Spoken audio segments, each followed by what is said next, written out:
And although this year may be an El Nino year, meteorologists with the National Weather Service say we are already behind on rain and snow totals. Our Brett Rodriguez joins us live in the studio with more on what this means for farmers and others whose jobs rely on the wet weather. Rhett? Jen, farmers and others whose jobs rely on wet weather are holding their breath every time they check the forecast. The National Weather Service says as of now, good portions of the valley are 1 inch to 2 inches behind on rain and snow.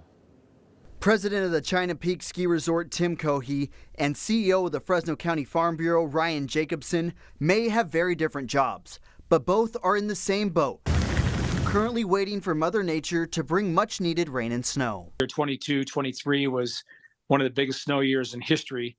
And this year we're dealing on machine-made snow, really have had no significant natural snow yet. Food grows where water flows. Our communities, our agriculture industry is so incredibly dependent upon these storms during these 4 winter months. Cohey says this year's amount of snow so far has been very little at China Peak. The ski resort is now solely relying on man-made snow. There's no natural snow ski run open in the state of California. So everybody right now is on machine-made snow. Right now we're just basically, mid-mountain skiing, one major run. We have about a mile of skiing right now, but the entire ski area has 20 miles of skiing. While totals may be disappointing, Cohey and Jacobson are hoping this year's El Nino will bring wet weather to the valley.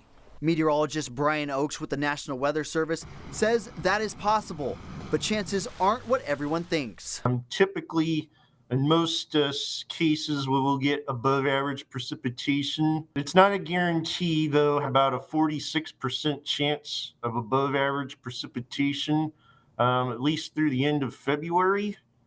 And then it's about a 33% chance we'll have an average year.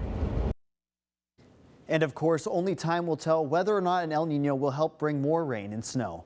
In the studio, Brett Rodriguez, KC24, local news that matters.